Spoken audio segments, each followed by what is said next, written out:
Hi, friends. Today we're going to talk about something that almost no one puts on their homeschool schedule, but it might be the most important part of your week. And no, it's not math, it's not reading, it's not co-ops or field trips. It's actually free time at home. The unscheduled, unstructured, do nothing in particular time. It's that piece of homeschooling that doesn't usually make it onto the calendar, but it's the foundation of what makes everything else work. If you're new around here, I'm Liana. I'm a grown unschooler. I was unschooled in the 80s and 90s, and I'm now unschooling my two children. And I teach parents how to unschool confidently. What I'm going to share with you today isn't theory. It isn't something I read in a book. It is what really worked in my life and in the life of other grown unschoolers that I know. So, when you first start homeschooling, it's so easy to feel pressure to keep your kids busy, especially now when there are co-ops and classes and sports and enrichment activities, you name it. Nowadays, the homeschool world is overflowing with opportunities, and it can feel like if you're not saying yes to them, that your child is going to miss out, especially when you combine this with that narrative we have in our culture that if you don't carefully plan your homeschool schedule, then your children will turn into unsocialized weirdos. So the truth is, a packed schedule is often just school in disguise. It leaves kids tired and stressed and constantly on someone else's timetable, and it leaves you, the parent, feeling stretched thin and always rushing people out the door and with very little margin. And what gets lost in the shuffle is that feeling of home, of stillness, sometimes our health, and definitely our creativity. So, why is free time at home so powerful? First, it's where creativity comes alive. Kids need time to themselves to discover their own interests.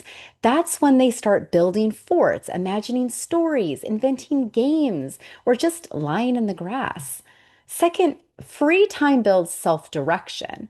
When kids aren't being told what to do every minute, they learn how to make choices.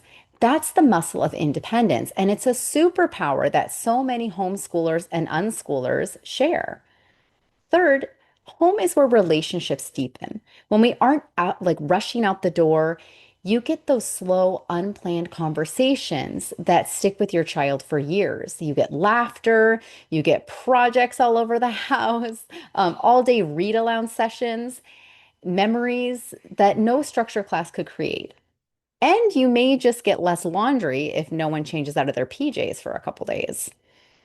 I know my own life as a grown unschooler, and in that, some of my most important learning, it didn't happen in class or in an activity. It happened in the quiet of home, where I had the freedom and the time to follow my own curiosity. Now, it can be tempting to want to make sure your children are doing something productive during these times, something that looks like traditional school in that sense. But as much as you can, let these be the times when your child can just be.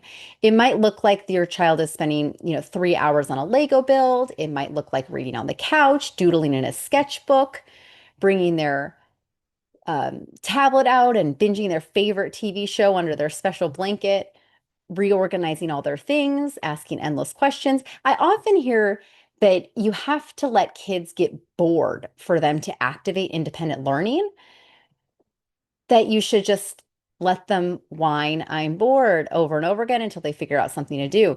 I think that it's tricky because it's true that kids need enough space to learn how to make their own decisions about how to spend their time. But in my experience, for some kids, they need to be coached on how to do this. They need a chance to practice before being thrown in the deep end. So if your kids are new to experiencing unstructured time, you may need to help them with it, help them ease into it a little bit. So it's a good idea to have some activities ready to do with them.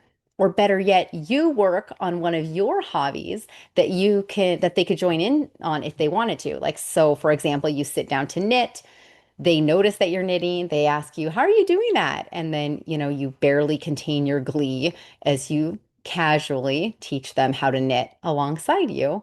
Or even better still, you could sit down to learn a brand new skill or improve on something you're kind of bad at. One of the most powerful learning experiences for a child is watching a parent or adult that they're close to learn a new skill. They may want to sit and learn with you, or you may inspire them to be confident enough to learn something that they've always wanted to learn. So here's the tricky part. You actually have to schedule this free time, or rather, you have to protect it. Because if you don't, you will unwillingly plan it all away. So you have to say no sometimes, even to good things, because the best thing might be that quiet stretch at home where your child gets to do nothing. Free time at home is where the curiosity takes root, creativity blossoms, and your family actually gets to enjoy the freedom homeschooling offers. So, thank you so much for watching. If this encouraged you, hit that like button, subscribe, and share this with another homeschooling family that could use a little bit of permission to slow down. If you want more from me, you can watch my videos. I post one every Saturday, and you can also join my community, the Unschooling Confidence Lab. There is a link below. See you next week.